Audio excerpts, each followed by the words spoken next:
Olá, minhas amigas, olá, meus amigos do canal Raciocínios Espíritas. Tudo tranquilo? Eu espero que sim. Pois bem, hoje nós vamos dar prosseguimento aos nossos estudos a respeito da série Sabedoria do Evangelho de Carlos Pastorino, continuando o nosso segundo volume, hoje no nosso terceiro vídeo, a respeito desse segundo volume, vamos ter a oportunidade de avaliar dois capítulos desse livro, no caso, o capítulo Jesus Mergulha e logo depois o último testemunho de João, que no caso é o João Batista. Pois bem, em ambas as circunstâncias, nós vemos a figura de João Batista de maneira bem clara, bem nítida, e a gente vai ter a oportunidade de ver o que é que Pastorino traz a respeito dessa figura ímpar que é João e das falas dele a respeito de Jesus. No caso aí, teremos a oportunidade de avaliar a última fala dele a respeito de Jesus, o último testemunho dele a respeito de Jesus. Vamos lá, então? Então vamos aprofundar um pouquinho, começando então com o capítulo Jesus Mergulha, que é inspirado no Evangelho de João, no capítulo 3, versículos de 22 a 24, onde João diz assim: Depois disto, foi Jesus com seus discípulos para a terra da Judéia, e ali se demorava com eles e mergulhava. João também estava mergulhando em Enom, perto de Salim, porque ali havia muitas águas, e o povo ia e era mergulhado. Pois João não tinha sido ainda lançado ao cárcere. Aí encerra-se o texto analisado por Pastorino a respeito do fato de que João batizava e Jesus também. Então, ao sair de Jerusalém, depois das festas da Páscoa, Jesus permanece ali nas cercanias com os seus discípulos, trazendo aí a possibilidade de continuar exercendo o mesmo ministério de João Batista, que se havia retirado para Enom, que era perto de Salim, 8 milhas mais ou menos ao sul de Citópolis, na Samaria. Então, nesse local existiam várias fontes e João não tinha sido ainda encarcerado. Então, parece que essa observação é feita justamente com o intuito de salientar que o ministério público de Jesus começou antes da prisão de João Batista, já que pelos evangelhos sinóticos, que não falam a respeito desse período, na verdade eles silenciam, faz parecer, na verdade, pelos sinóticos, que Jesus só operara publicamente depois desse fato, conforme a gente vai ver lá em Mateus capítulo 4, versículo 12, e em Marcos capítulo 1, versículo 14. Pois bem, Pastorino vai dizer que, por enquanto, o texto não esclarece exatamente, mas no capítulo 4, versículo 2, está dito que Jesus não mergulhava pessoalmente, mas apenas os discípulos faziam, ou seja, ele não batizava, mas sim os seus discípulos. Depois da manifestação lá na cidade da paz, ou seja, Jerusalém, permanece então a individualidade, Jesus, no louvor a Deus, que é a Judéia, né? Aproveitando-se das circunstâncias para exercitar os seus discípulos, ou seja, as personalidades ainda incompletas no ministério material de ritos, os rituais, que as ajudassem, as personalidades, né, a se desvencilharem dos defeitos que são inerentes à separatividade.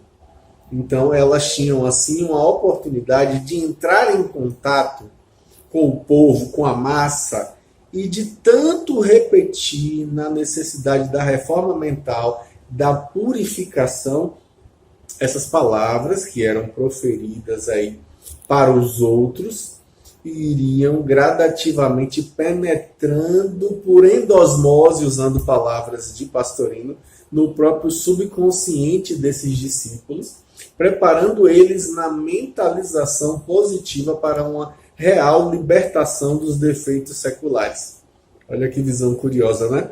Então, Pastorino vai dizer que em sua evolução, o espírito, com E minúsculo, necessita passar pelos diversos degraus do exercício, no caso aí, de exercitar coisas, né? Porque a natureza não dá saltos. Então, por isso é indispensável até hoje que existam diversas agremiações religiosas, justamente para que sejam atendidas todas as criaturas.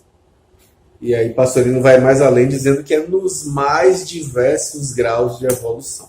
Capítulo curto, pequenininho, a gente passa para o próximo, que se chama Último Testemunho de João. Esse é um pouco mais denso, mas interessantíssimo. É baseado no livro de João, o Evangelho de João, capítulo 3, versículos de 25 a 36, onde João começa dizendo assim: Ora, levantou-se uma discussão entre os discípulos de João e um judeu acerca da purificação.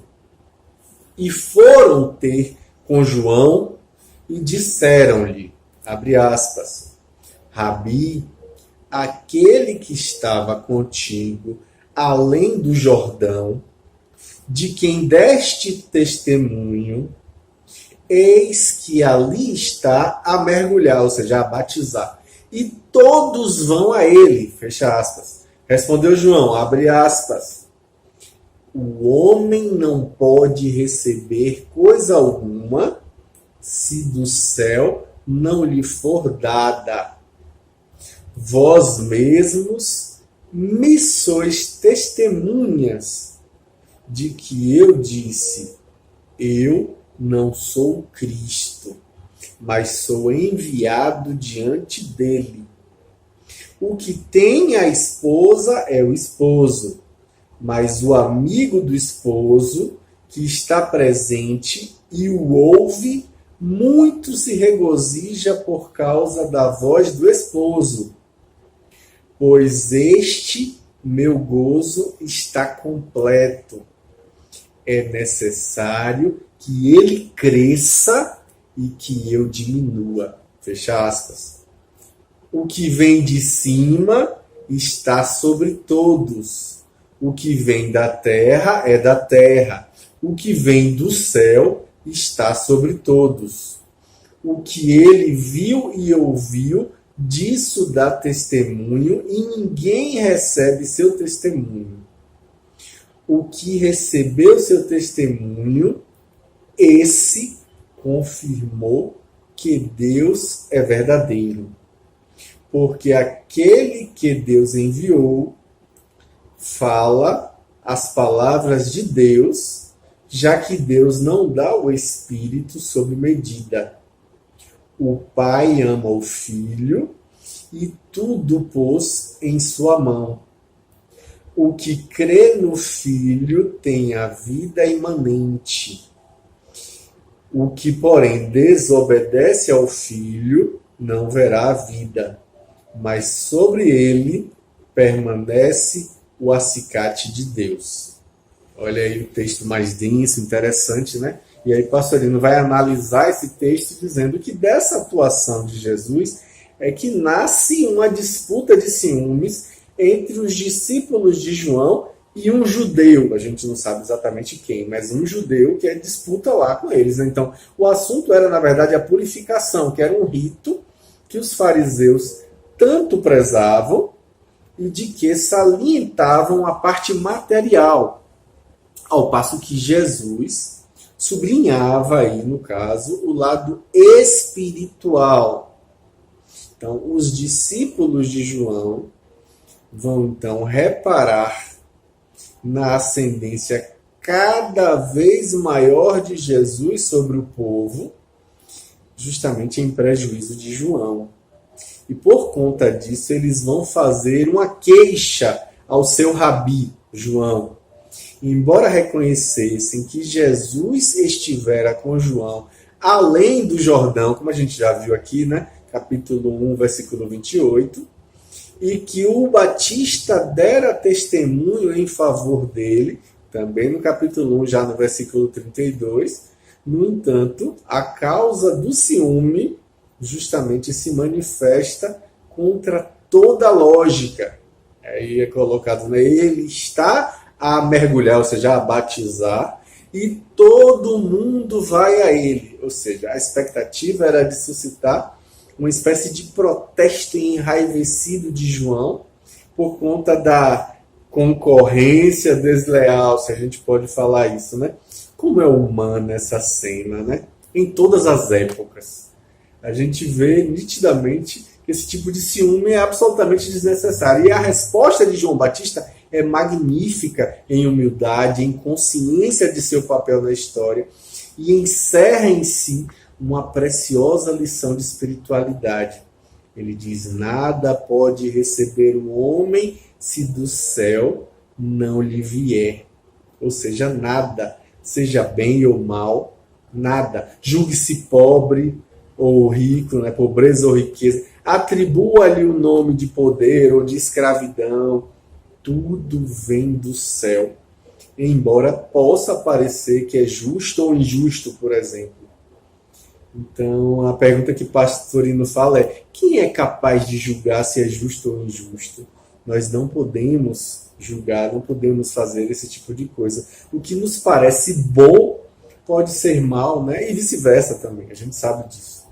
Então, não cabe a gente julgar nem os outros, nem a nós mesmos. É bom que a gente lembre disso, né? Então, Pastorino vai dizer que há uma incompetência total por falta de dados aí. A gente não consegue penetrar o íntimo de ninguém, nem mesmo o nosso próprio íntimo. Então a gente precisa aprender a receber tudo que acontece em nossas vidas com humildade. Então depois é justamente o momento que João Batista vai evocar o testemunho de seus discípulos, de que ele já declarou antes que ele não era o Cristo, mas ele era apenas um enviado à frente dele, ou seja, diante dele.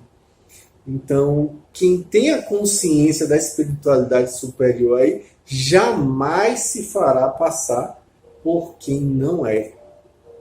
A gente não vai fingir ser o que não é.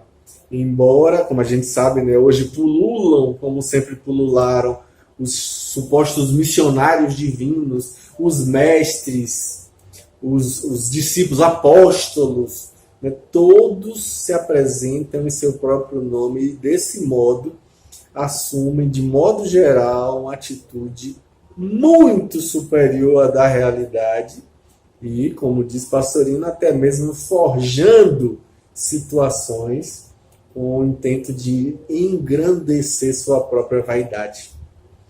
Então, João Batista ensinou como o exemplo, como agir corretamente ali no caso, né? Nada de se arrogar de prerrogativas imaginárias, nada de se aprisionar nos frutos dos sonhos vaidosos.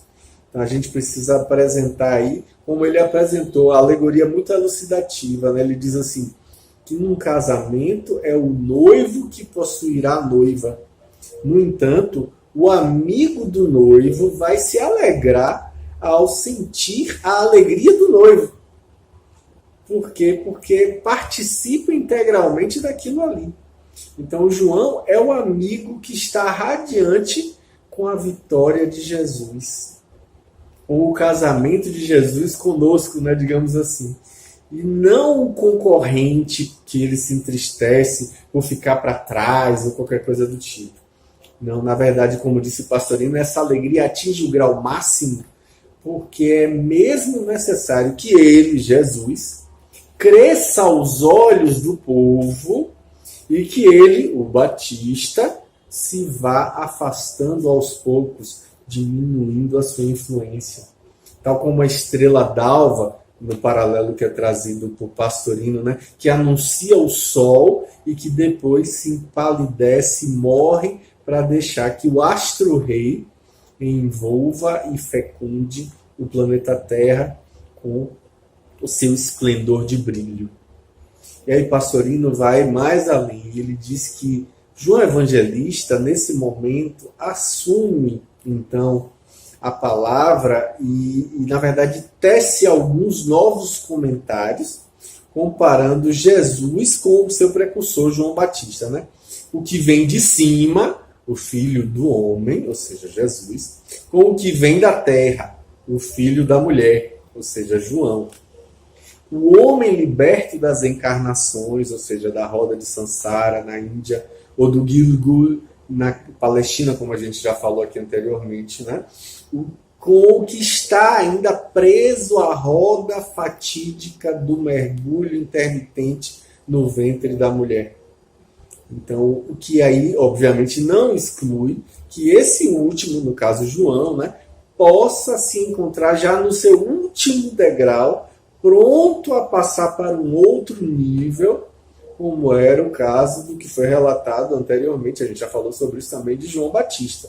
Como disse Jesus, entre os filhos de mulher, ninguém é maior que João Batista. Naquela época, João ainda precisava reencarnar. Lá, conforme a gente vê em Mateus capítulo 11, versículo 11, e também em Lucas capítulo 7, versículo 28. Então, o Pastorino vai dizer que, em sendo assim tão evoluído João Batista, ele sabe perfeitamente o que se passa no mundo superior e onde ele permanece justamente nos intervalos das suas descidas, né, ao planeta Terra, nas suas encarnações.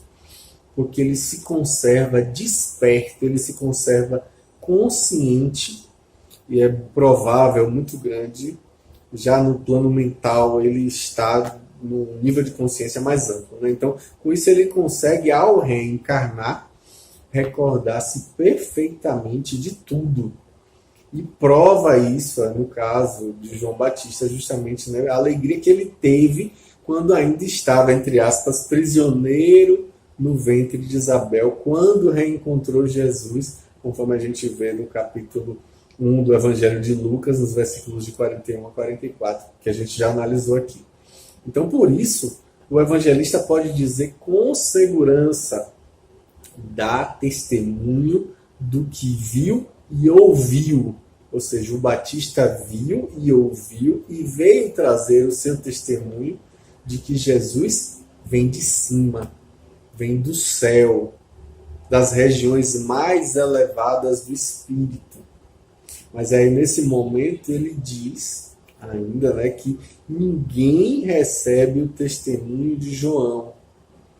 E que João, na verdade, afirma que Jesus é o manifestante divino do Filho unigênito de Deus. Pois bem, aí Pastorino vai dizer que mais aqueles que recebem o testemunho confirmam que Deus é verdadeiro. E aí o adjetivo é alites, de aliteia, né? Pois bem, que é a forma negativa do substantivo litis, que significa esquecimento. Então, alites é sem esquecimento, ou seja, não oculto, não esquecido. E aí uma das traduções que Pastorino levanta é de sincero.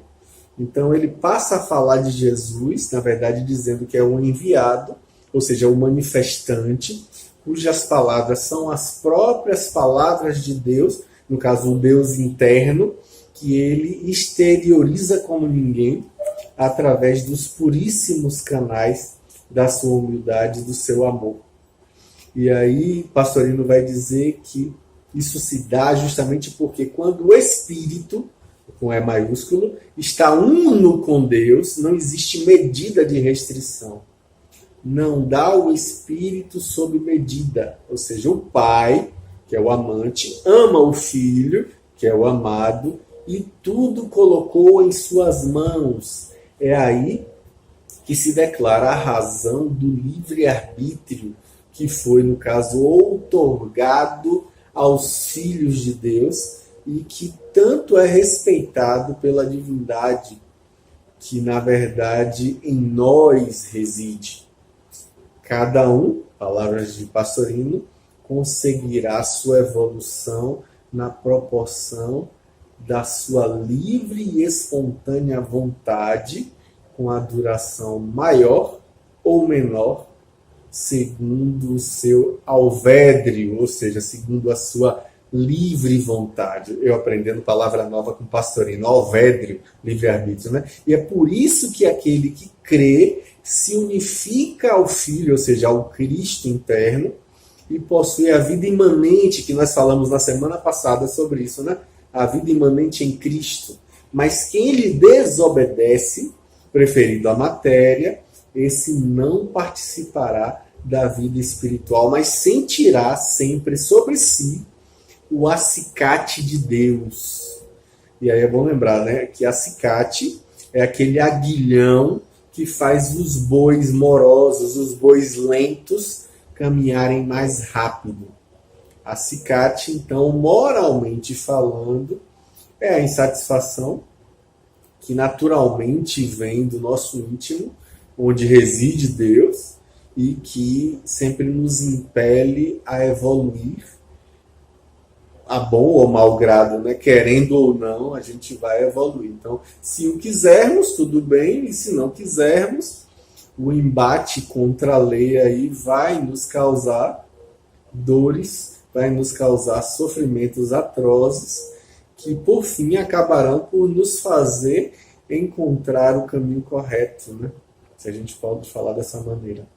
E aí Pastorino vai dizer que a palavra orgue, nas traduções comuns lá do grego, é interpretada absurdamente, muito frequentemente, como sendo a ira de Deus, que atribui aí, no caso, à divindade, um dos mais tristes vícios do homem atrasado, que é a ira.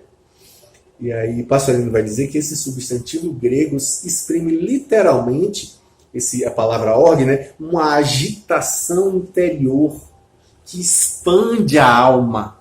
E é daí que se origina, inclusive, o termo orgasmo. Olha que interessante, né? Daí de orgue, dessa agitação. E é exatamente esse orgue, a insatisfação, que nos serve de acicate para a conquista das coisas que nos satisfaçam. Olha que interessante, né?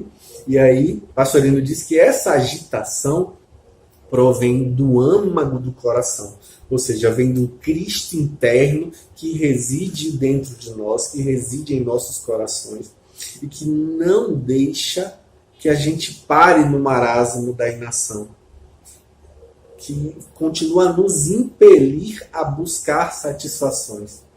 E aí ele diz que o homem enganado pelas aparências vai procurar essas situações, essas satisfações nas riquezas, na fama, na glória, no intelectualismo, nos ritos religiosos, ou seja, em tudo que pertence à personalidade. E por toda parte a gente vai ter o que? O vazio. E por isso mesmo a dor. Até que, cansado de sofrer, desiludido das aparências, finalmente o homem crê nas palavras do Cristo interno, e só aí então é que se aproxima da luz e finalmente conquista a chamada vida imanente, a vida imanente em Cristo. Então, o Pastorino vai dizer que esse testemunho de João é extremamente precioso, através do qual, mais uma vez, nós temos a confirmação, como em muitas outras vezes ainda, veremos, inclusive, mais adiante, na continuação desse ponto de vista, justamente a respeito do sentido oculto dos evangelhos, né? E, sobretudo, o de João, né? Que é a interpretação simbólica e mística que nós estamos fazendo, nós vimos fazendo, é realmente aí do ensinamento profundo de toda a vida desse mestre inefável que nos veio relatar o caminho único para a verdade, para a vida, conforme a gente vê no capítulo 14 do Evangelho de João, lá no versículo 6. Ou seja, no caminho aí para o Deus interno, que nos chama com gemidos inenarráveis, conforme diz Paulo na sua epístola aos Romanos, lá no capítulo 8, no versículo de número 26. Então, nesses últimos comentários de João, no caso, né, João Evangelista, é muito explícito e ele usa, evidentemente, uma linguagem que era própria da sua época, mas ainda assim ele deixa entrever a realidade. E aí Pastorino vai dizer que, infelizmente, foram poucos os que tinham compreendido ele quando ele escreveu essas coisas, e esses mesmos não o revelaram, senão por meias palavras. Agora, porém, nós acreditamos, nas palavras de Pastorino, que já é o momento, já é o tempo de dizer de cima dos telhados tudo que nos foi revelado aos ouvidos, conforme a gente vê lá em Mateus, no capítulo 10, versículo 27, e em Lucas, capítulo 12, versículo 3. E aí Pastorino diz que e todos aqueles que tiverem alcançado certos graus de evolução vão perceber, justamente, né, perceberão, né, por si mesmos, pela ressonância que estes comentários despertarem em seus corações, que, sem sombra de dúvida, existe um ensinamento mais profundo, ou seja, em espírito de verdade, né, um ensinamento oculto sob o véu da letra, e justamente sobre as aparências dos fatos e dos nomes, e que será percebido por aqueles que têm olhos de ver, ouvidos de ouvir e coração para entender. Conforme a gente vê no Evangelho de Marcos, capítulo 7, versículos de 17 a 18, e no de João também, no capítulo 12, versículo 40. E também lá no Velho Testamento, em Isaías, capítulo 6, versículo 10. Ou seja, Pastorino, com esse comentário, vai trazer uma promessa de que a gente tem mais aprofundamentos à frente, tem mais coisa vindo por aí, tem muito mais coisa interessante de aprofundamentos, né? A gente sair do verniz, da casquinha, da superficialidade, das respostas prontas, dos ensinamentos rasos, para conseguir aprofundar, para conseguir buscar um significado mais denso, né? Realmente é uma coisa desafiadora. Pois bem, o objetivo desse nosso estudo aqui é esse, né? Eu trago, como sempre disse, né, as palavras de Pastorino, tentando ser o máximo fiel possível às opiniões dele, né, e trazendo sempre com o rigor que ele trazia, as traduções, a questão etimológica. Pois bem, que a gente então se inspire para continuar estudando e compreendendo essas notícias históricas tão maravilhosas que Pastorino traz, para a gente alargar os horizontes e perceber mais além do que está óbvio, do que está nítido ali. Então, que as bênçãos do nosso amado Mestre Jesus acolham em nossos corações os sinceros propósitos que nós agora abraçamos de conseguirmos compreender a sua mensagem libertadora e aprofundar ainda mais para a gente conseguir evoluir. Então, até sexta que vem, com fé em Deus, ou para você que não está assistindo no dia do lançamento dos vídeos, até o próximo vídeo, ok? Um grande abraço, até breve.